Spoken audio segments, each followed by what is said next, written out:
Hello everyone, welcome to our first binary episode of the new year. I'm Spectre, with me is Z. Just a reminder that the podcast is VOD only now, that we're not doing live streams of the podcast anymore for the time being. Z may do some prep streams, but otherwise podcast stuff will be on Spotify, YouTube, and our usual platforms going forward. Just wanted to give that a quick mention. Yeah, I'll make an attempt this weekend, so like the upcoming weekend after this gets published, to maybe try doing a prep stream or two, just where I'm gathering the topics, going through, getting notes on them, and that'll be a chance for people who do want to come in, chat, and talk about the topics and stuff. That'll be a chance to kind of get in there, ask questions, or even suggest topics or whatever. Like, see part of that flow and have a bit more of a casual thing going on there, rather than the podcast itself being streamed. Let's just keep some of the interaction without trying to do both on the same stream. Because part of the thing too before was that with the stream, we didn't want to go tangentially off too much onto chat discussion to keep the audio clean for the typical platforms that we put the podcast out on. But so that kept us from being casual, but also like people who are listening don't get all the context of the chat. So it's just kind of weird. This way it allows us to separate it a lot better. So, and flexibility on when we actually decide to record these, which, can be nice. Very nice.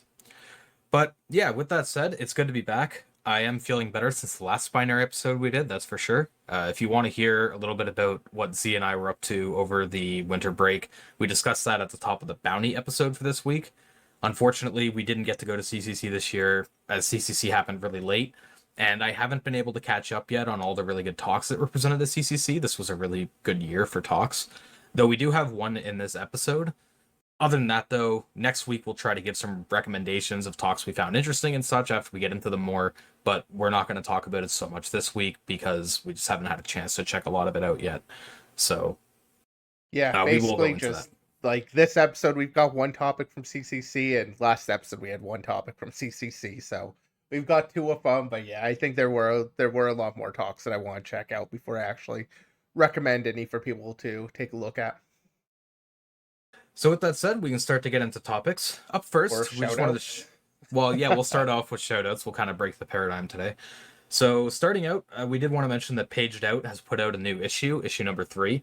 And this is quite significant because Z told me before we ran the podcast that this is the first issue that they've had. Like the last time they put out an issue, we talked about it on episode, what was it, 19, I think, of the podcast? Episode 19, we started off the episode talking about their release of issue 2. Yeah, so 4 years, basically. We're on episode 234 now, so it's been a while. Yeah, we've made it through quite a few episodes since then. I'll be honest, a little bit disappointed by this issue.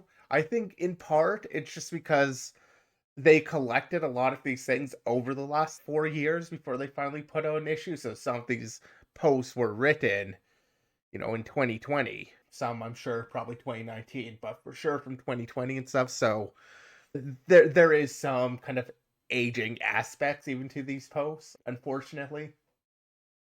I haven't made it through all of them to actually try calling anything out, but yeah. What I like to do with the issues is just open up the table of contents and then just find out like issues that I think have an interesting title. Maybe there are some people who like to go through like every article that's in there.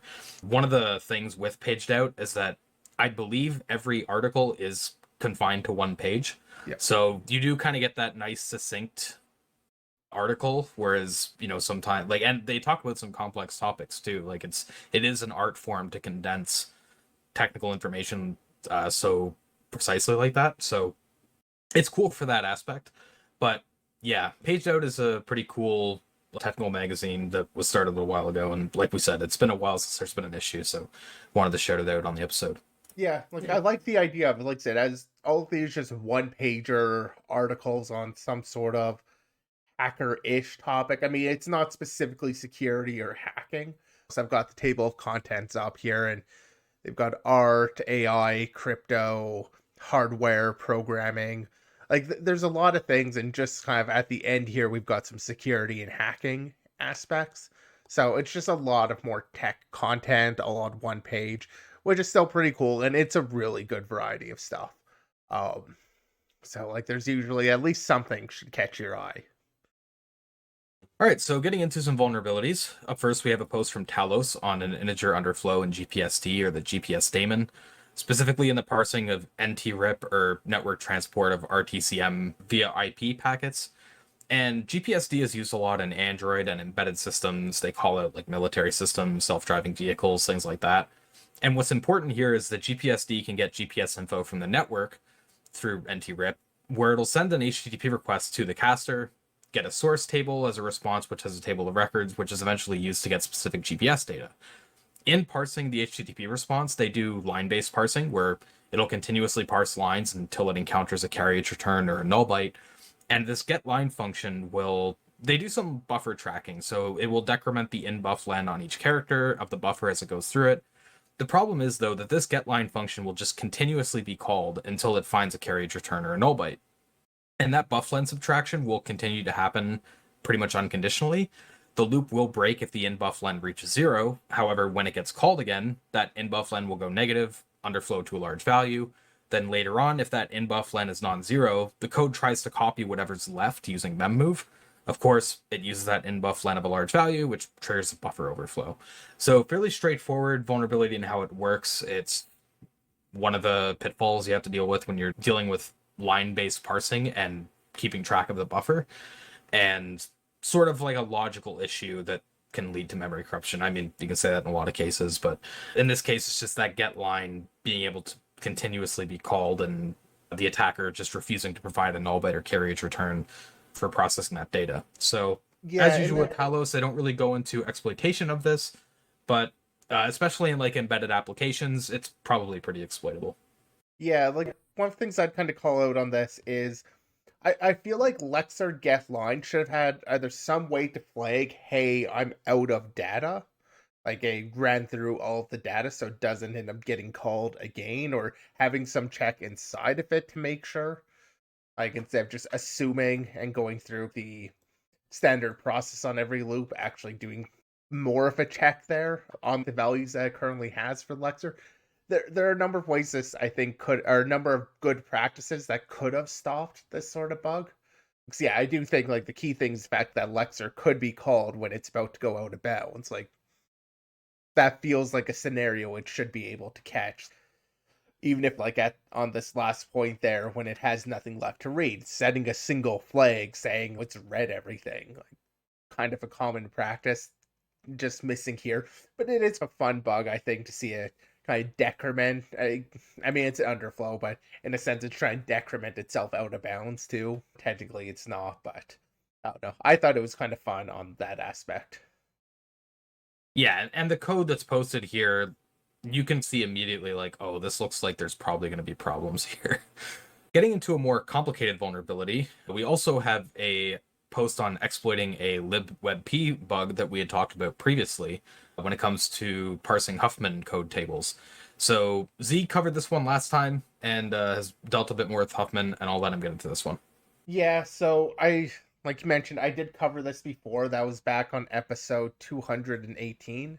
That was just in October, beginning of October, so right around when we were coming back with the podcast, I think. Covered it there to kind of have a summary of the bug itself. And we kind of ended off that discussion because we ended up spending a good chunk of time on that one. And we kind of ended off on this being a rather, or seeming to be a rather complex bug that would be difficult to write like a new exploit for. And so, lo and behold, I actually came across this post, which is from November, so we are covering it pretty late, at least compared to our usual speed of getting on these things. But in November, where they do take, it's a two-part blog post where they do actually take this from that bug, from that Huffman coding bug, and turn this into a Chrome exploit. So they were able to do so, and were able to do so relatively quickly, quicker than I think I might have expected. I don't know how long they actually spent on it. They don't talk about like their actual time there, but what they were able to get, so the initial information about this Huffman coding issue was basically that in parsing like the WebP files, it would be generating this Huffman table. It would actually generate multiple Huffman tables. So Huffman tables are just like another form of Huffman trees, which are commonly used for encoding, where you have like the bit prefix and values being associated with that. I go into some of the complexities of the actual Huffman format. But what was going on here is basically it's parsing, or it's creating a single block of memory for 5 Huffman tables. 5 tables are of different sizes, and that's just covering your different channels, like your red, blue, green, alpha, and then lastly the distance channel. And it's creating a different tree. So basically all of them get their own encoding tables, so they can be decoded, or basically be compressed more effectively by doing it just on a channel by channel basis, creating these 5 tables. And the vulnerability was that it would pre-compute the maximum size for these tables. And the issue there is it kind of assumed that these were well behaved or well formatted tables. Actually, since I'm bringing this up, the original post that we covered the bug with had a really great kind of illustration of what the tables. Normally, the table would look something like this, where you've got, of course, it's highlighted here. There we go. Where you've got like your bit prefix along the left-hand side of the left-hand side, as kind of if you're looking at this image, and then you've got the values associated with that as it goes through. And there's a bit of a formatting to it, but you have this kind of balance to it. Then if you compare that with one of the buggy trees, you just have a lot more entries in here. You have a lot more nodes, and a lot of these nodes are not actually valid inside of the Huffman encoding because they would be ambiguous. They couldn't actually be decoded properly. I won't get into how that works, but point being, you can end up creating a tree that ends up being much larger than it expects, and so it could potentially overflow. The challenge is that it's creating space for 5 different trees. And so if any of these trees are actually incorrect, when it finishes parsing the tree, it goes and looks at the tree and it's like, hey, this is way bigger. This isn't the right size. Let's just terminate everything and stop running because I don't like this. This is not right. So you can't just do this on all of the trees in order to overflow. And you are limited in terms of the size of the table it will even try to decompress. And so we come back to today's post, where effectively what they found, they looked into this more, and they were able to create kind of a core primitive. You have the Huffman table being created, and this Huffman table is containing all of the Huffman tables, despite the name kind of being singular. You have your first 4 tables, and those are just going to be created as max size. They're not going to be corrupted. That way the last table has the best chance of being able to overflow and actually get into like the next chunk of memory. And they do talk a little bit about how now they're crafting the table. If you want those details, you can read the post. I did have a bit of a rough time following some of it. Probably would just help to have a better understanding of the Huffman coding itself too. Nonetheless, what they were able to do was on that last bit, so on your kind of largest bit prefixes, the 15-bit code lengths, that's going to be the table that ends up overflowing. One other detail, I guess, I just showed the WebP tree.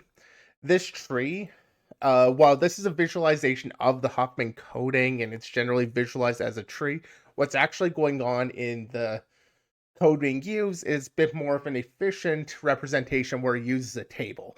It uses a block of memory and it's calculating the indexes in there based off of the bit prefix.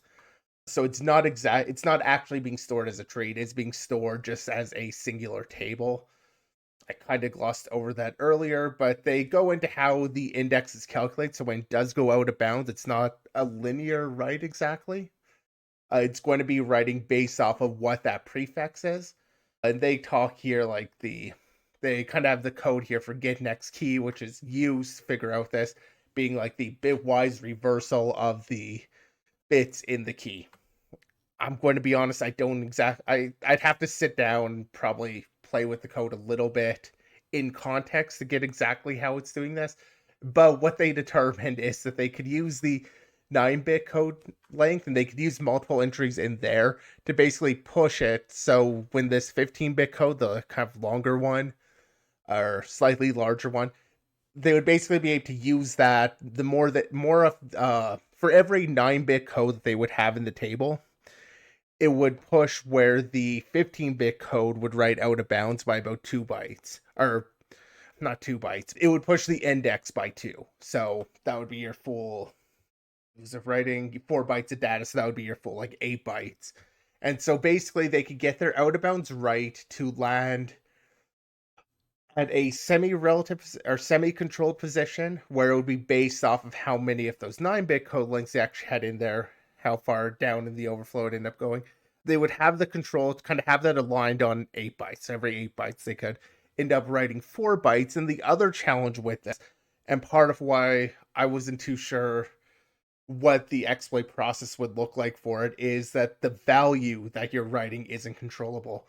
Long story short, the memory layout of the data that's actually being written is this uint8 of bits, which is the number of bits. So we're talking about the code size being like 9 or 15 or whatever, along with the actually that might be bits for the value. Sorry.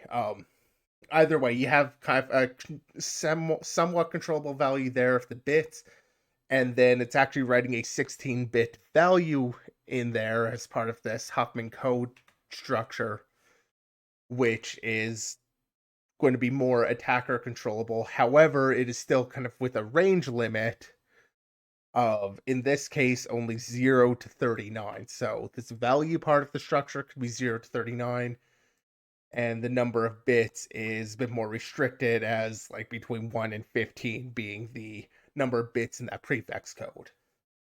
So that's going to be limited by what stage it's in for where it's writing. So basically, the only overflow one, I believe, is going to be with the 15. And then this is going to be padded, one byte of padding kind of in the middle there as for the actual structure. So it's writing 4 bytes. It's not arbitrarily controlled, but you do have it at kind of relative offset, and it's an 8-byte, or 8-byte kind of relative offset there is kind of friendly to exploitation. It would be more ideal if you could say, like, I want to write this exactly here, but 8 bytes isn't a weird offset. It's not like if you had... It's aligned at least. Yeah, aligned was the word, kind of escaped me there, but yeah, the fact that it's aligned means like you could probably line this up with data that you'd like and it could be useful, whereas, like 15 bytes, it could be aligned, but you could also be very off because of it. Just as an example of other kind of offsets. So yeah, basically not a good amount of control over the data, but the alignment definitely helps you. And so then there is part 2 of this post, which gets into the actual exploitation of the issue and turning this into a Chrome exploit.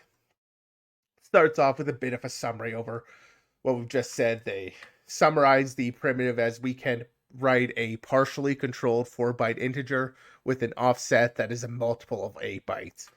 And they're going out of bounds. Talks a little bit about how they try to find another object or an object that they would be able to overwrite, where they had a little bit of an interesting challenge with that. So the Huffman table itself is in a hex 3000 byte bucket. So they mentioned that objects between hex 2800 and 3000, or hex 3000 bytes, all kind of can get stored inside of this bucket area. Unfortunately, they don't find a lot of other objects that are that size. In fact, they call out, they had a CodeQL query from one of Manu Mo's posts, who works over at GitHub Security Lab, and we've covered posts from him before. Had a CodeQL query, and the query result was empty. So no other objects that they could overflow into. Of course, you do have the dynamically sized objects that don't have a fixed size, or variable length objects, which can still end up being allocated in that same bucket, which is what they talked about as at least one option here, with the audio array as being an option for it. Although they don't go for that, they end up actually looking for just all of the fast alloc calls, looking at those calls, and they eventually find CSS variable data as a class that gets allocated and has an attacker controlled size. And this just represents the actual, like, in CSS you can create a variable and give it an arbitrary value. And you can also mess with that in JavaScript, making it a little bit nicer to work with programmatically rather than inside of the actual CSS style tags. But yeah, so they decide to target, this CSS variable that as what they want to overflow into. I guess I will also mention that with this overflow, because of the fact they don't have arbitrary control over the data, you do have limits on what you can corrupt. A natural target, I think, anytime that you're able to write like an integer, like in cases where you're just writing a 1 or a 2 or something, it's nice. But reference counts are kind of a good target to consider corrupting. You wouldn't be able to really target a pointer with this, so a common technique would be, target use your corruption to corrupt a pointer to create like an arbitrary read write primitive. You wouldn't really be able to do that with this because you don't have that level of control over the data that you're writing. But a length field would be another option. You can potentially target some length field and get just as a wrong value, hopefully a higher value, so it's actually, writing something are able to then be used to read something large out of bounds. But those would be like the two big things, and they actually do kind of use both here. But with the CSS variable data specifically, they target that, so they groom that into place. Little bit of grooming information, but the gist is creating a window and getting the basically they allocate a bunch of these CSS variables and then free some of them. They had to free, I want to say, like 8 of them for reasons of the allocator doing some local caching and preferring the cache, so wouldn't send it over. But after all of that, they end up getting their CSS variable and then getting some windows in there containing the Huffman codes and part of the tables. They get that inside of that window so that they could then overflow into, like, from the Huffman code into a CSS variable. That's what they want. And then at the start of the CSS variable, it does in fact have a reference count and a length and some flags. And actually, good point. Flags are another thing. When you have, I would look for flags more when it comes to having very small writes, but they could be another good corruption target just because oftentimes in that you're dealing with a single bit flip can completely change certain key areas of functionality. So you can use that often to like introduce type confusions or something like that. So in this case, I don't think we get much information over what the flags were used because the way the CSS variable data is used is, at least as we see it here, just storing a string. Perhaps the flag would also have like an int or something if you weren't using a string type CSS variable, but I'm not sure about that. Either way, they have basically all of the options with the CSS variable. And what they end up going for with it is they do just target the reference count. Reference count is a nice target because that can lead you into a use after free situation when you have a corrupted ref count.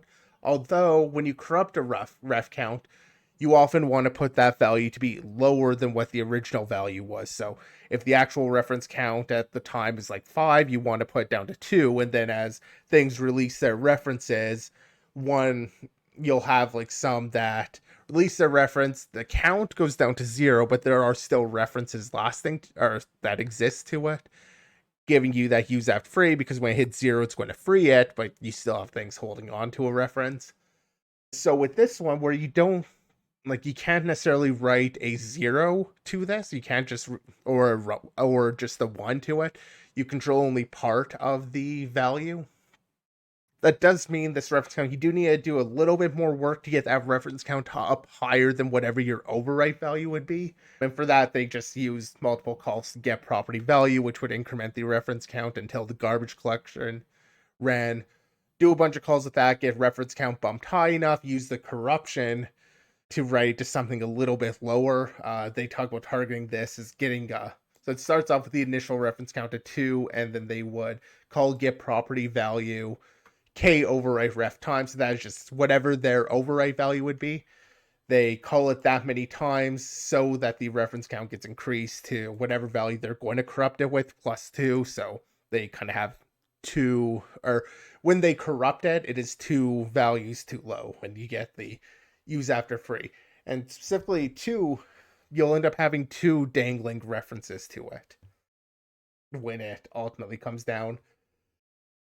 So as far as that goes, like, all of this has largely been I think applicable to other sources outside of just Chrome. Like, yeah, you're not going to have CSS variable data, but you could have reference counts and other things. This sort of corruption strategy is pretty fair to go with other things or with other targets. I think you'd be able to apply that. The rest of this Yeah, post I mean, starts. Go ahead. I believe back when we talked about this bug initially, we had speculated that this would probably be how you would take advantage of it, would be trying to hit an adjacent object's reference count or something like that.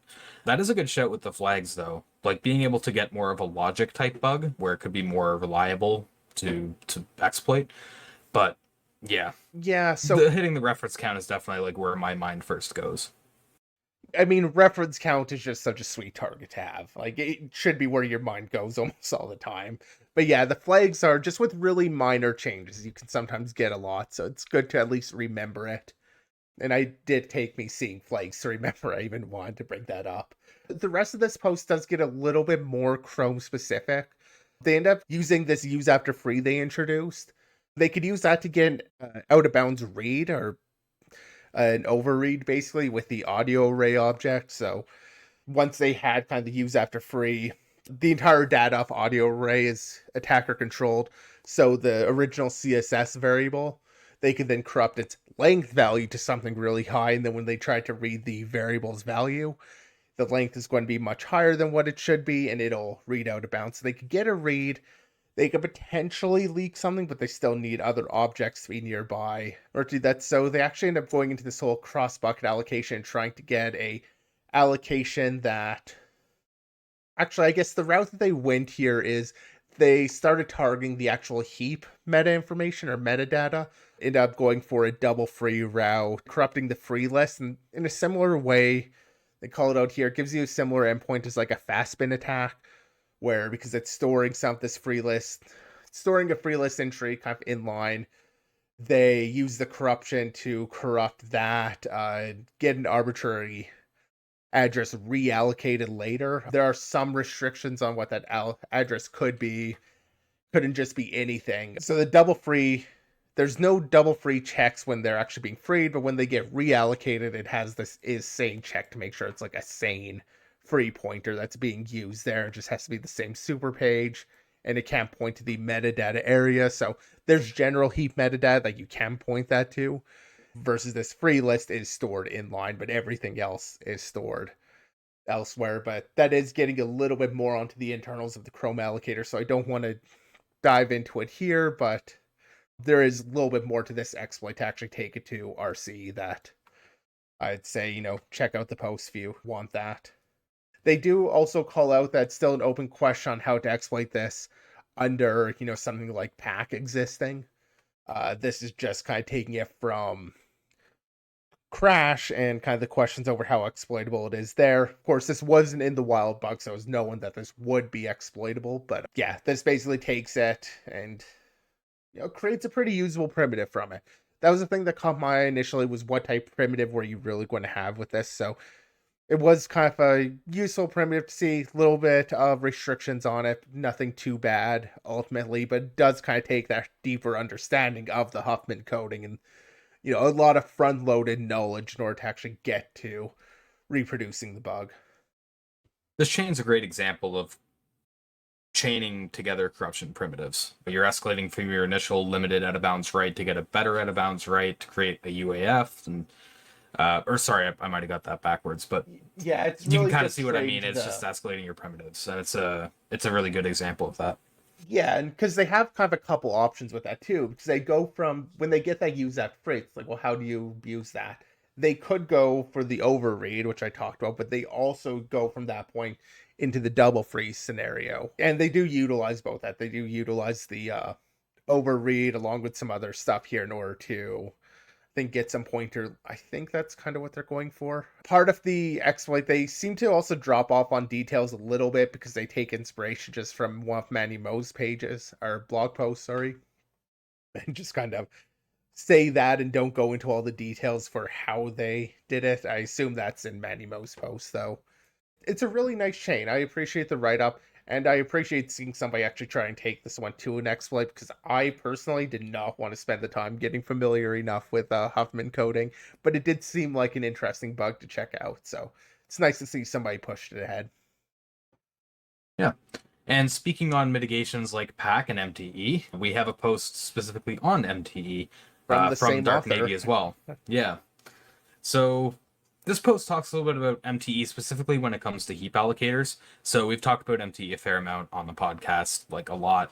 Just as a bit of a refresher though, memory tagging basically takes advantage of the top byte ignore feature of ARMv8, which allows the top unused 4 bits of a pointer to contain a tag. Which on memory accesses of that pointer, there's instrumentation and special instructions that can be used to check the tag against the shadow mapping, which maps which memory areas should correspond to which tag. And if there's a tag mismatch, the CPU will throw an exception. There is some nuances there I'm skipping over, like sync mode versus async mode, but that's not super relevant for this post. So to do this, some instructions were added to the ARMv8 ISA to do the tagging, but it's up to the compiler and the application or library to actually use those instructions to leverage memory tagging, and how they do that is done fairly differently. Especially where this is relevant is at the heap allocator level, because most people aren't going to be looking, like they're not even going to think about memory tagging, so they're not going to write code to do it specifically. They're going to rely on the heap allocator doing that for them. So they talk about 3 common allocators, starting off with the Chrome or partition alloc. They talk about 3 potential flows you can end up in for allocations. You can either end up allocating from the thread cache, which doesn't change the tag. You can allocate from a free slot span, which again returns without changing the tag, or allocate a new slot span, which will get tagged randomly. And upon freeing of a slot, the tag is just simply incremented, which isn't great as it's pretty deterministic. So here they speculate on an attack that could be leveraged to bypass MTE in like a UAS scenario, being you could trigger a vulnerability to obtain a UAF victim, but don't trigger the UAF at that point, like the use part of it. Allocate and free the object of the victim size 15 times to basically recycle the tag to what it was before. Because you only have 4 bits to work with, that's pretty feasible to overflow. And then trigger the UAF. This way, both objects have the same tag, MTE isn't triggered, and you're good to go. Ultimately, they were somewhat disappointed in the MTE implementation for Partition Alloc, but where you're in the browser and whatnot, they prioritized efficiency over extensive tagging, and that's just a trade-off that was made there. The next allocator they talk about is glibc's ptmalloc, which is probably the most familiar one to people. In this case, all allocations are tagged with a random non-zero tag, and chunk headers for metadata was tagged with a fixed 0 value upon release. So it's very straightforward. Everything is tagged.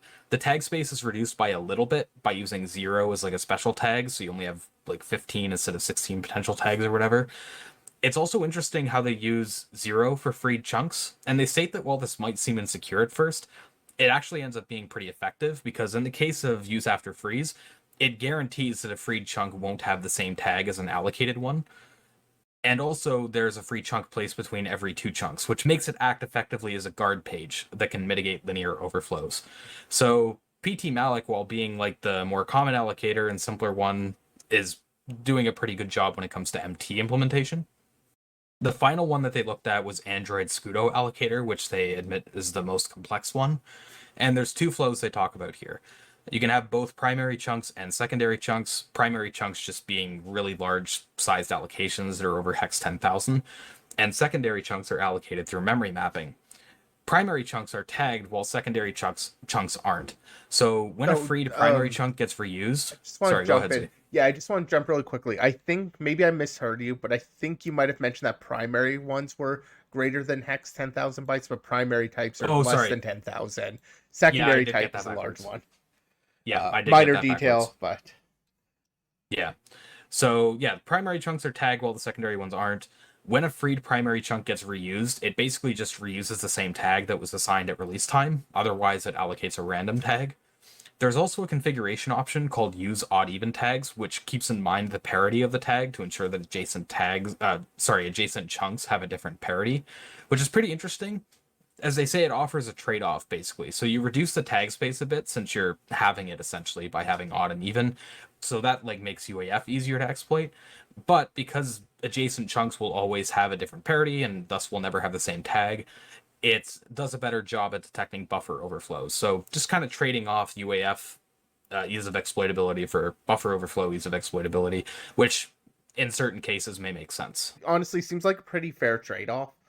Because in a lot of cases, while yeah, the technically UAF detection is a bit weaker Like, in most scenarios, it's not that different, but you gain the linear detection, which is a very common situation to end up in. I mean, granted, use app free is too, but I don't know. But I Personally, think I like buffer the overflows still trade-off. do have an edge in most areas. I'm just thinking of the Google post they did like every so often where they talk about the vulnerability landscape and the percentage of reports that are Yeah, broken actually, down into UAF and buffer overflow and such. right at the top of this post, it is with 2019, but I actually thought the little graph here was a little bit interesting too. Or they talk about the different like stack corruptions you see kind of disappearing down at the bottom, and kind of the commonality, or this is the root cause of CVs by patch year up to the year of 20. Looks like I guess the last one's 2018, but that's because this is a presentation in 2019. Although this has use after free is this dark. I think that's this dark blue at the top. It is, yeah. Yeah, versus the more generic heap corruption, which I assume is going to be your linear heap overwrite. So, I mean, that's kind of putting it as the linear one is less common. Heap But corruption is a little bit vague. it is. You'd have to look at But it. Because they also have heap out of bounds read being like the green one on the kind of that green 1 second from the top. So yeah, I think I'd have to dig into exactly how that works. Yeah, that is a bit vague. Either yeah. way, personally, I'm just saying I kind of like that choice and that configuration. Like, I think it makes sense to do. But that's pretty much all this blog post goes into with how the implementation works. It functions, I think, as a nice cheat sheet and summary of how MTE is implemented across some of the common allocators. And as always, it's a good demonstration of the kind of trade-offs vendors want to make when it comes to performance versus security. You can kind of see where their head is at when it comes to mitigating against different types of vulnerabilities as well as just mitigating versus efficiency. So I kind of like that the post goes into that part of it and rationalizes some of the choices that were made. And like I said, it's just good information to have if you're looking to target as MTE becomes more prevalent. It's not super prevalent yet, but I'm sure it will become more so over the next decade or whatever. Yeah, it's a good post. We're basically covering almost the entirety of, or we are covering the entirety of this person's blog today. So I'm looking forward to what else they end up putting out. Yeah, the posts are really well written and stuff, and they're interesting articles. So hopefully, there's some more cool stuff that comes out of them soon. All right, so getting into the CCC presentation that we teased at CCC, an insane iPhone attack chain was published titled Operation Triangulation. This was by Kaspersky researchers, and it's titled What You Get When You Attack iPhones of Researchers because they ended up capturing the exploit chain and all the stages and everything off of researchers who had been targeted. They start off the presentation talking about the mistakes that the attackers had made, which was kind of funny. Basically, it came down to the fact that they didn't disguise network activity very well. There was always these like 4 domains that were kind of a similar schema where it was like 2words.com, like backuprabbit.com or cloudsponsor.com. And there was always iMessage activities right around the traffic to those said domains. They also didn't remove all artifacts. Like, for example, they tried to remove attachments with exploits and stuff from iMessage, but they didn't delete the attachment folders. They discovered this backup agent application, which was sending network traffic. And while it was a legitimate application name, it's been deprecated for some time, so it shouldn't be sending traffic. So they noticed these things and they decided to set a trap where they basically set up a man in the middle. They installed their own root SSL certificates, routed traffic through MITM proxy that would capture everything, and they were able to get all the stages. The stages were encrypted, but they were able to decrypt them and whatnot. So ultimately, there were 4 vulnerabilities that comprised this chain.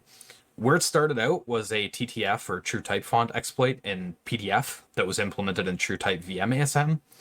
They targeted this adjust instruction, which the researchers who presented at CCC noted was an undocumented instruction. Not only was it undocumented, it seemed to be like completely unused.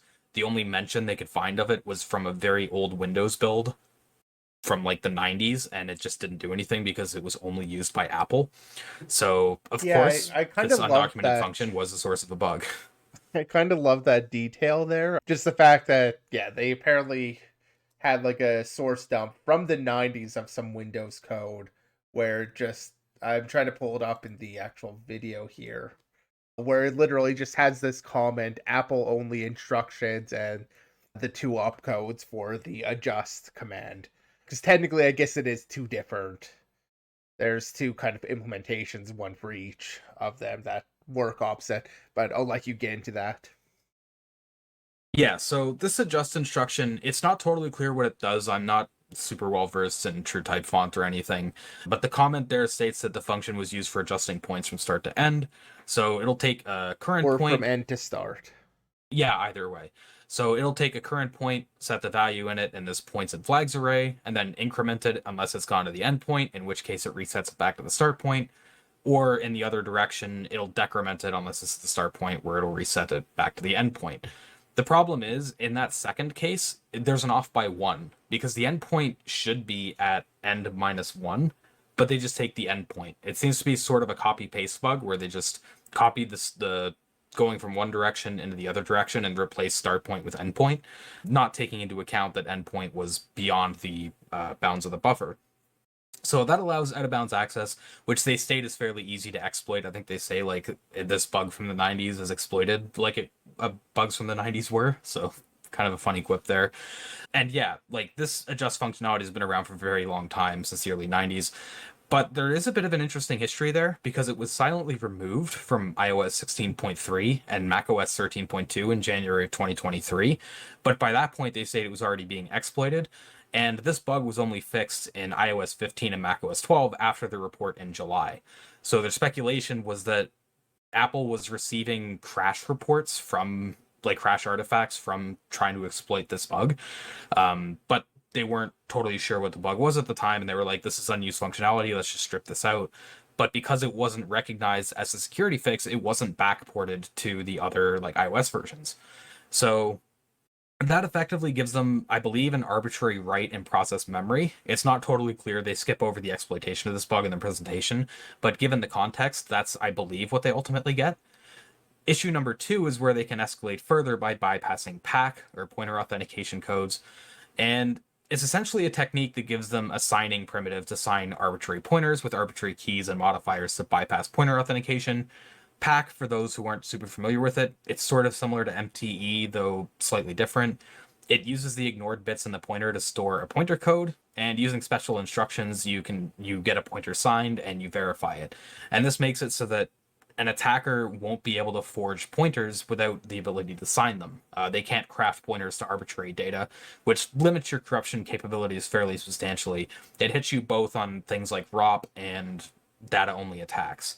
So this exploit, the way they bypass PAC is they first get a signed pointer of DLSym, so for resolving symbols and the dynamic linker. They use that to get a signed pointer to mprotect. Then they build this Mako. They basically build a fake Mako object file. They build a fake Mako header, which has an export that points to the dynamic loader's signed pointer function. Build a fake object for the fake Mako header. And then once that fake Mako is injected into the loaded images list, you can just use DLSym to resolve a signed pointer to signed pointer to be able to call signed pointer with attacker controlled arguments. So it's basically taking advantage of the dynamic loader in order to get a signed pointer to pointer signing gadget. So I thought that was a really cool technique. I'm Yeah, a I little did bit too. curious how they fixed that. I'm guessing they either hardened the dynamic loader against being able to load fake objects so easily, or maybe they don't allow signed pointer to be exported anymore in this way. I don't think they've really talked about it in the presentation, but it's a super cool technique, no doubt.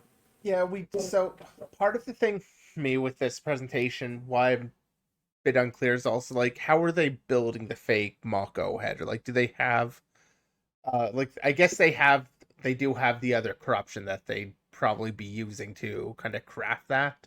So So there's like, that, and I believe they also mentioned taking advantage of NS expressions, like that right, Project I Zero forgot post that about wrote up that. about it.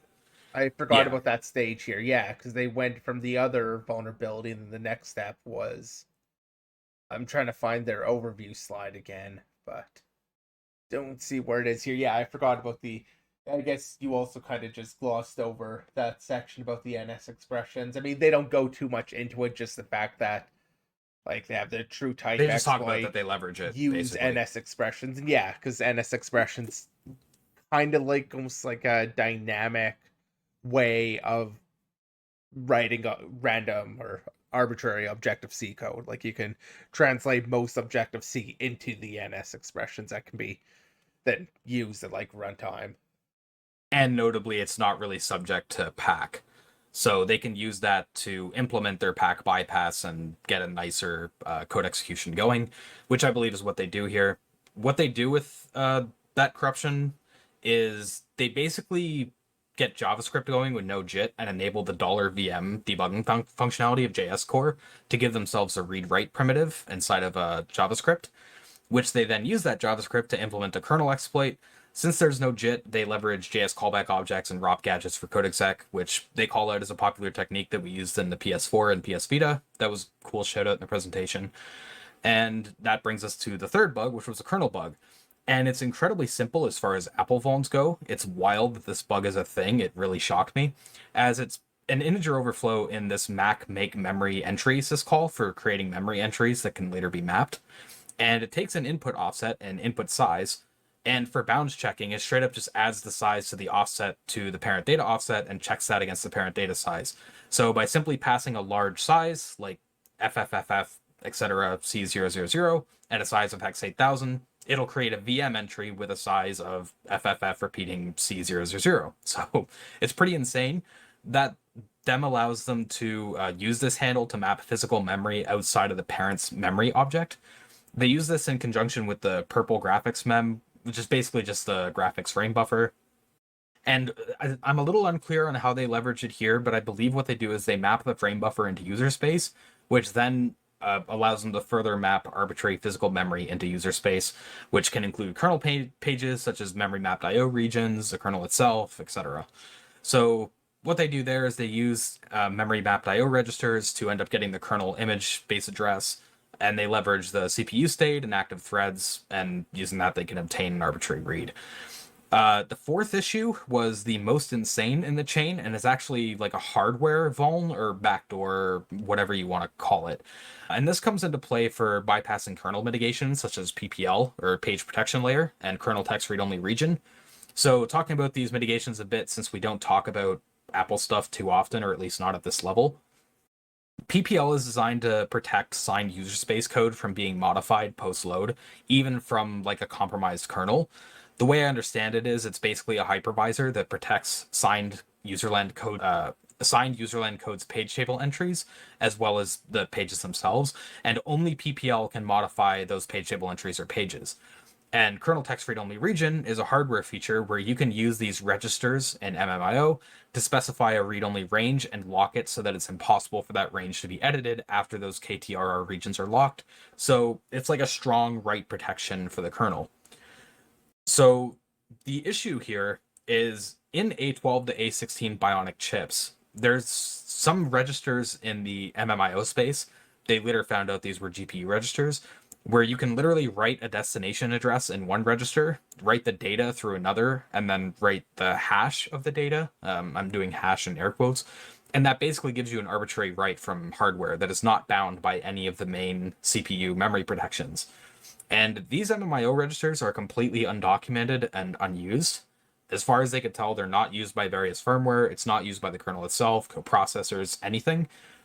After the presentation, Hector Marcan, some of you may know him from Fail Overflow, he speculated on Mastodon about these registers, and he speculated that they called what they call the hash was in fact an ECC code, or error correction code. And these registers, he suspects, are cache RAM debug registers for writing to the raw cache memory array. But yeah, I mean, leveraging this feature or vulnerability, they can then patch over page table entries, they can patch PPL protected data, patch the kernel text segment itself. So it's quite an insanely powerful capability, and they can access it from user space due to being able to map the physical pages. What's also insane about it is how it was discovered, because not only do you need to know these registers exist and how to write to them, but the ECC code algorithm also makes it so you need to know how to write the hash or code. Though Marcan stated the algorithm here is the same as the one that was used on the Wii for ECC, so it might be a somewhat common algorithm for error correction. But still, it seems likely that there was either some insider knowledge that was leaked, either through Apple or through Apple directly, or through one of their firmware blobs or something that was analyzed, or it was an extremely skilled and knowledgeable researcher's guess based on the GPU area being there and how cache debug registers would be structured. Something that I think shouldn't be discounted either, that I haven't really seen talked about, given the fact that there was likely a nation state involved here, given all the complexity and targeting and things like that. It is possible, I think, that there was like hardware digital logic reversing, like potentially decapping Apple chips and discovering the registers and how they're being used that way. I think it's probably unlikely compared to the other speculations of how these registers were discovered, but I think it is a possibility. But yeah, this Yeah, was I'd kind of say like that does feel a little bit unlikely just for it's a bit this of a stretch. sort of issue being. I don't know. Yeah, it does feel like a bit of a stretch. Like I could see that for some issues. This one doesn't quite feel that way to me, but it is interesting. Like think about how they will figure this out. I didn't realize this was the same algorithm being used over for error correction on the Wii, so that actually. Oh, is the Wii like? I'm assuming Wii would be ARM then, also. Yeah. Or like, Um, is there some overlap going on? Because it seems a little bit weird that like information could have been gleaned from the Wii, but at the same time, that could be a source. I don't know. It's definitely interesting. I have no real insight into how it could have been disclosed, but it is kind of interesting to speculate there a bit. yeah, just taking a quick look, but I don't think the Wii used 'Cause I think it's PowerPC. that would line up. Yeah. So I think the Wii did have an ARM coprocessor, but I think the main processor was PPC. But Although I guess since it's error correction, like I guess it could be or memory error correction. Like I guess it doesn't have to be the same. I think the architecture is less important there Yeah, compared to just how the memory controller works. Yeah. yeah. So maybe that's just irrelevant. I didn't realize that somebody speculated about the error correction. That was news to me. Otherwise, maybe we'll have tried to look into that a little bit more. Because when I'm seeing this, I see them talking about this as a hash, and they call this the blob over here, like the S box and stuff, which is your standard kind of hashing your crypto lingo for it. It then feels very much like a hash, but I guess in error correction code you can kind of like check some hash, kind of toss it in that area. Yeah, I Yeah, don't and know. the thing with It's this being like cache debug registers is you can kind of rationalize why that would be a thing. Like perhaps it was just a debugging functionality that wasn't thought about and made it to the main SOCs and was just forgotten about, or they just didn't blacklist it properly, which is how they eventually mitigated this. They just blacklisted the register range from the physical mapping. There's not many other things you could think of it reasonably being other than like a cache memory debugging functionality or something like that. Like it makes sense when you think of it in that frame. yeah. I mean, the discovery aspect of it's just like it would take some very deep knowledge to have found it. Like they do kind of talk about how this is in that same area as some of the other graphics or GPU stuff, where it's kind of Yeah. interspersed in there, making it seem like, somebody who's kind of familiar on that side could have kind of uncovered this and found their way to it. But I'll put it this way, like you cannot accidentally stumble onto this or even really fuzz for it. It's too structured and you don't have enough feedback to really Yeah, needing know the how to write to hash. it without having a knowledge of the system directly. Needing the hash really limits how you could discover this because you Yeah. need to have that precondition met. Like you don't accidentally stumble onto it, like you said. But yeah, this is I think one of the things that really stood out to me when I was first going through it is a known aspect about this. And of course, I saw some speculation that was planted. It was an intentional backdoor, which I wouldn't really want to make that claim. I think there's since we are again talking about nation states, like it's possible you wouldn't have needed like some big group in on a big secret about something like this, especially if it seems like a debug feature. But There's not I really don't any put a lot of evidence weight that to you it. can Yeah, point to for that. Like yeah, there isn't. it's hard to make a claim like that. Yeah, like But I wouldn't it's put a lot of people weight love on to talk it. about backdoors. So. I just saw plenty of discussion kind of speculating that it could have been an intentional backdoor, which believable at the level, but I think we've got other explanations that fit a bit better, even though we don't have much yet. I Yeah. mean, who knows? Maybe we will have evidence to the contrary in the future as somebody figures out like exactly what all of it is. But yeah, So one thing that I thought was really fun too with this MMIO register attack is it's perfect for hitting Apple devices. In many other cases, you wouldn't need to go this far. Like in Linux or even like hardened targets like Android. Generally, once you get kernel read write or like physical memory access like this, you can do whatever you want to do. It's mostly Apple that's doing all of this post exploitation mitigation craziness that they're doing with things like PPL and KTRR. So outside of like consoles or iPhone, it's not really a bug class that people are looking for in many other targets. But it is like memory mapped IO is a huge attack surface. There's a lot of different devices on the SoC and outside of the SoC that have to be talked to. There's a lot of registers. A lot of it is undocumented. A lot of the firmware is written terribly. So it's a good target to look at, but it's not really been talked about too much because most people don't need to go that far. yeah, So I it's think cool to see that Windows here. is actually another place where there is a little bit of a push going towards it. Not quite the same, but they are trying to add on the extra layer there with the hypervisor based security. So in that sense of just popping the kernel not being enough, I think Windows could also make a claim, at least the enterprise and professional. I'm not sure if you've got the hypervisor security on home at all yet. You do, I just don't think you have direct Hyper-V access, but I think you still get virtualization-based security, if I'm not mistaken. Yeah, I don't recall for sure. Either way, I mean, Windows is kind of going in that, but I do feel like, the leading edge of that is more Mac OS, in my opinion. Yeah, Apple is leading the charge on that and has been for a while. So with that exploit chain, they basically have like God mode access. They can patch memory, they can spawn processes, they can do all this crazy stuff. But getting into the attack chain and like the spyware part of it, they actually use another vulnerability as well. They do all of this work. So they use the iMessage vulnerability, the pack bypass, the kernel bug, and the MMIO bug in order to just basically launch Safari to go to an arbitrary page where they have a WebKit exploit set up to exploit the same kernel exploit and get that access again. It's a very over-engineered exploit chain.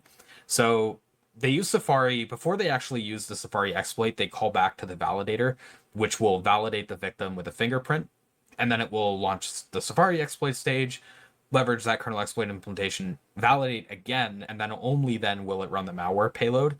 All this complexity and craziness very much indicates a nation state actor with all the validation and stealth and targeting. The validator would also handle cleanup, like it would delete crash logs, fingerprint with IMEI, user ID, device info, and they would also clean traces of iMessage from specific Apple IDs using MD5 hashes. This part was kind of funny in the presentation because Kaspersky had actually cracked the MD5 hashes to get the emails. So they ended up helping them out for doing analysis and being able to make sure they pull the right artifacts for iMessage from those people. But that was quite a funny part of the presentation. See, and that is where you drop in at least a few iMessage accounts that aren't related, but that you want like banned or looked at and ruin Yeah, another campaign, do something like that. But yeah, I mean could that totally be validator, possible. Yep. the validator stage there kind of surprised me with the degree to which they look, because that wasn't just like looking at, so they did do like browser fingerprinting. I thought it was interesting. They did actually do like a canvas fingerprint where they would draw a triangle and then look at the actual drawing itself on the canvas, and subtle differences can tell you or can fingerprint a device that way. But they also pulled information like the battery capacity, device information or device name, advertisement ID, and obviously the phone number and stuff in there. Like they pulled a lot of information in order to validate that this is the correct target before they actually went on to launch the or the Safari exploit. Which Like, again screams government. Like, yeah, like pulling a lot of information, you would have to then have a fair bit of that information in the first place in order to just drop the exploit, it would seem. yeah. So yeah, they had all this validation. They wanted to be absolutely sure before hitting the victim. But once they did, the malware itself was pretty like powerful in the capabilities that it had. It allowed collection of geolocation data, files, keys from the iOS keychain, data from messengers like WhatsApp, Telegram, iMessage, camera and mic access, info on nearby Apple devices. The mic It's very. access, that stood out to me also because they talked about, maybe you were actually going to get into this. Sorry if I am jumping ahead on you. I was about to, but yeah, no Oh, worries. well, oh well. But like the mic access and like the fact that they would try and detect if logs are being read. So if logs are being read, it's just going to stop and it's going to report back that, like, hey, we might have been caught, or it wouldn't do any recording if the phone was actually on, so there was no visual way of detecting it. Just some of that I thought was kind of interesting, the degree of stealth they went to. Like, it makes sense that they would do so while trying to record something and then kind of record that metadata in the middle of it to see what's actually going on and try and detect any sort of problem there. Uh That yeah, I think was definitely. the more interesting part of it, was that they had this custom recording format that would run when the screen was off. It would record audio and events around when that audio was happening to try to like build a picture of, like, basically create snapshots of points of time when it would be recording. I thought that was pretty interesting. So it's not only stealthy, but it's trying to get a lot of information while it's doing it, like it beyond just the audio. Yeah, and they mentioned kind of setting some traps. As I was talking about, somebody tries to look at the logs or something, it would then go and inform the attackers and stuff. Just a lot of thought being put into this aspect of it, and I don't know. I can't compare to what anybody else is doing because it feels like we don't get a lot of this information too often. This is rare, yeah, to be able to get this much info. Like we cover the threat analysis groups, Google's tags posts somewhat often, but they don't tend to get nearly as much information on the campaign as was gotten here. This is a lot of fascinating information. Like I think this is probably the most we've seen on like a nation state chain since like in I want to say like 5 to 10 years probably. Yeah, I at can't remember least. anything recently that had this much detail to it. Yeah, at least that, we're reading. In fairness, people who probably do threat intel maybe just see that Sorry more to the often, public. and Yeah. I don't even know if I'd want to make the claim to the public because there's a fair chance that somebody who's in threat intel who's looking at this information a lot probably has a better understanding over what something like the that level malware is doing, that as somebody that just comes across it in passing, like it took something like this to actually make it to me. I Um, kind of wish we had Anti around for this topic specifically, but Maybe we could alas, reach out and do another episode with him. maybe. Yeah, this topic would definitely warrant it. It's a very interesting chain, but yeah, so it has all this capability. It's a very complex attack chain. I find it interesting that they were targeting, like, it seemed to be targeting Kaspersky researchers. I'm wondering about the question, like, uh, why? Like, I don't know if it'd be like for stealing other vulnerabilities or exploits, or if it's related to the suspected things with Kaspersky and like the government or whatever. I don't know, but it struck me as a very interesting target to go after, like targeting researchers with this complex of a chain. Now, to be fair, I think the reason that this chain is so complex is because it's targeting researchers. So a little bit before the episode, Z and I were talking, and Z was asking like, why would they go through all this effort, like especially with doing the second half of the chain where it's like they're exploiting all these odays just to identify the victim before launching the WebKit exploit and then hitting the kernel exploit again. It seems like a lot of work and a lot of redundancy, and I think the reason for that is because where they're attacking researchers here, they really wanted to make sure before doing anything that is easily traceable, like installing backdoor processes or editing the kernel or anything. They really wanted to make sure that their environment was suitable because they mentioned the validator checks for things like Corellium and such. Like it's obvious they wanted to avoid introspection as much as possible, and if there would be anyone that would be introspecting the kernel state or the state of the device, it would be like Kaspersky's researchers, right? So it kind of makes sense from that point of view that they would go through all this effort and not leave any like backdoor installs with their first chain until they made sure that Corellium wasn't, like, they weren't running inside of Corellium or there was no debugging introspecting going on or anything. It kind of makes sense when you consider that context. It makes sense to do that validation.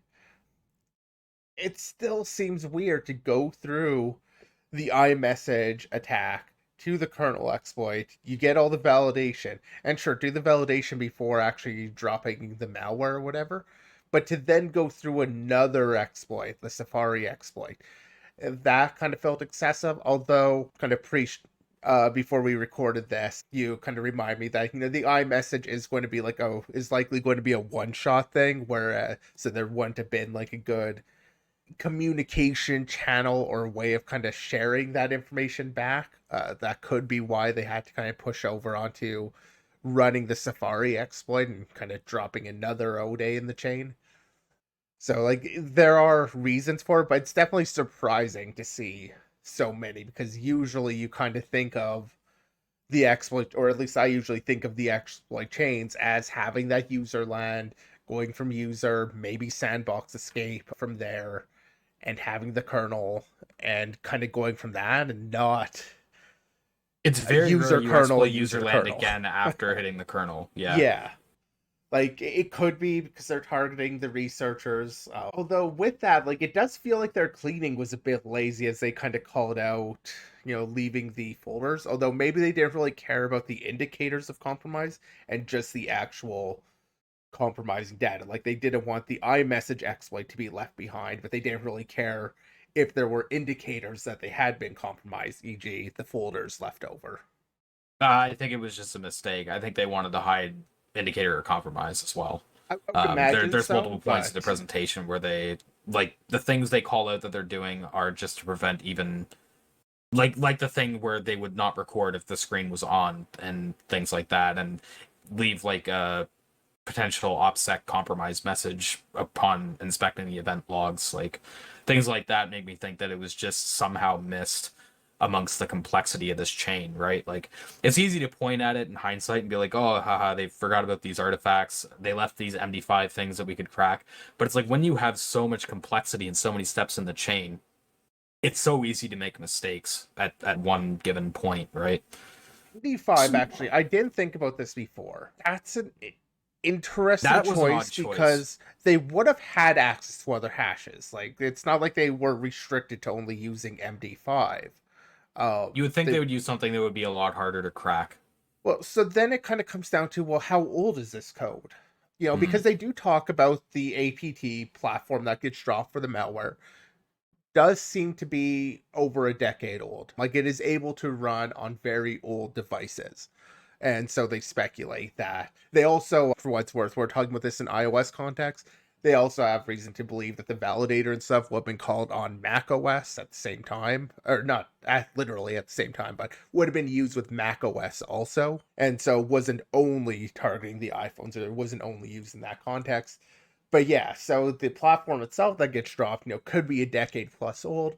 So, like, is that code that old, such that MD5 would have been like a common hash choice for that? Because I mean, so MD5 still gets used today in, like, obviously you should never use MD5 for password hashing. We're beyond that these years, I hope. But but MD5 still gets used for like integrity checking, for passing the data along, and like making sure data wasn't corrupted. Like, it still kind of has that checksum use, and that's fair.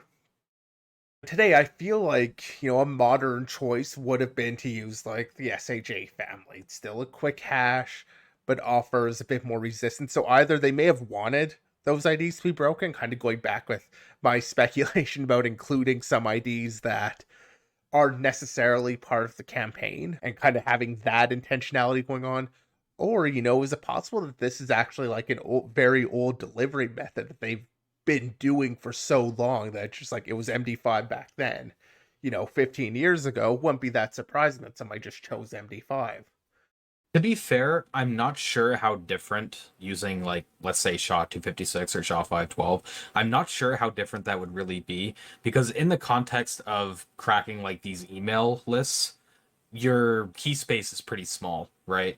Like you're always going to have the at and then probably some common mail provider at the end. You're going to have like maybe 10 characters. It's going to be alphanumeric, not a lot of special characters allowed. So even if you had like Shaw or something, it probably some of them still probably could have been cracked anyway.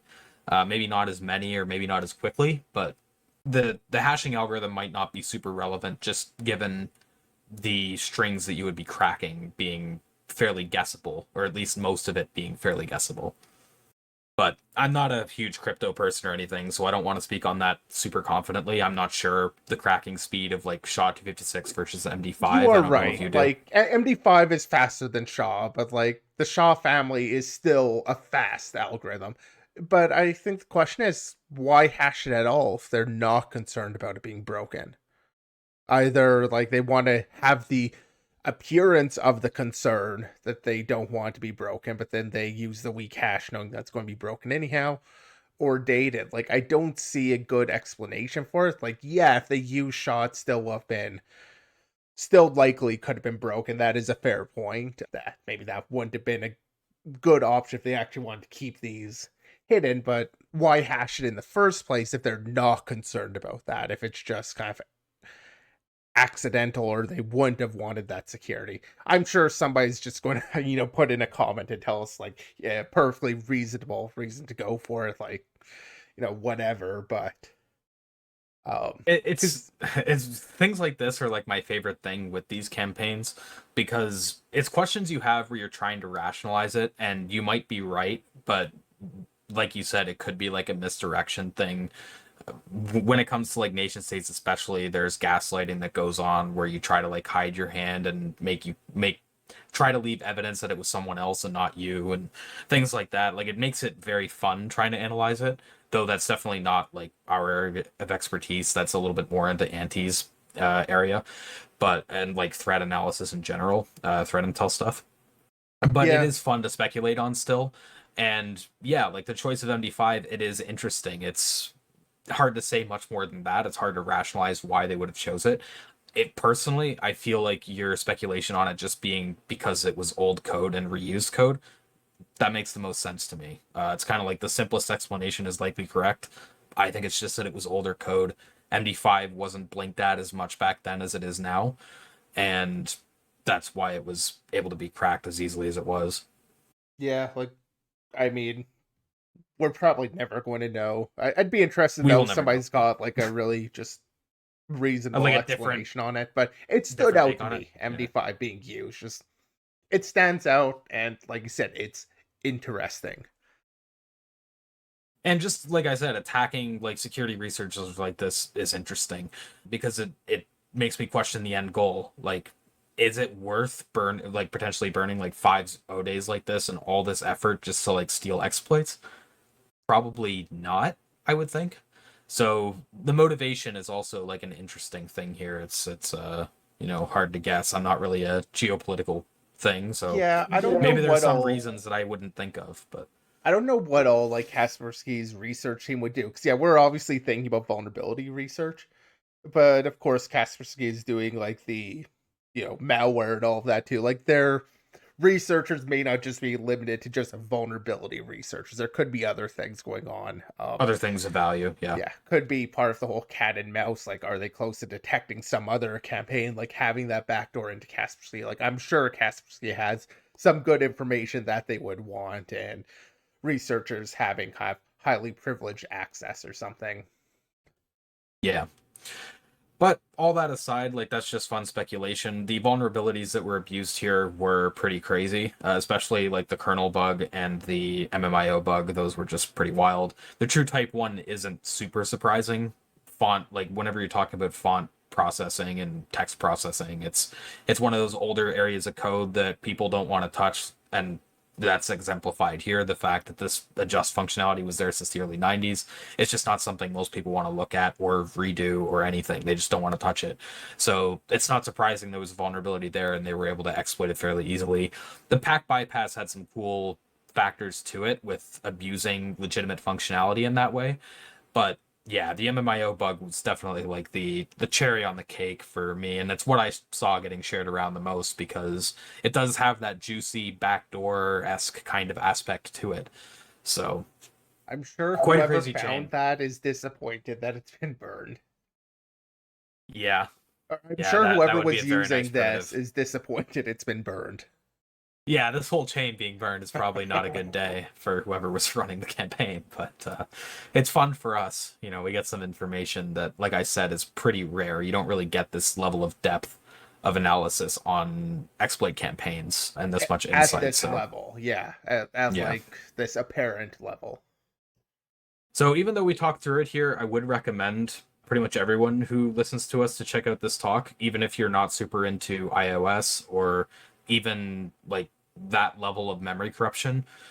There's just something in it for everybody. I think it's a very fascinating story, and for that reason, I would recommend this talk to pretty much everybody. Yeah, it So, was a good talk. A very dense talk. Like so many times during them, like in so many other talks, it'd be like, they'd be done at this point. Like this would be the end. And it's like, oh, I'm they 15 packed a minutes lot in. into 58 minutes. Yeah. Yes. Yeah, for sure. All right, so that's all the topics that we have for today. Thanks goes out to all of you for listening. If you want to go back and check out past episodes, you can find them on YouTube, Spotify, Apple Podcasts, and more links on Anchor. Feel free to join Discord and follow us on Twitter. Links for those are down below in the description, or you can find them on our website, is0sec.com.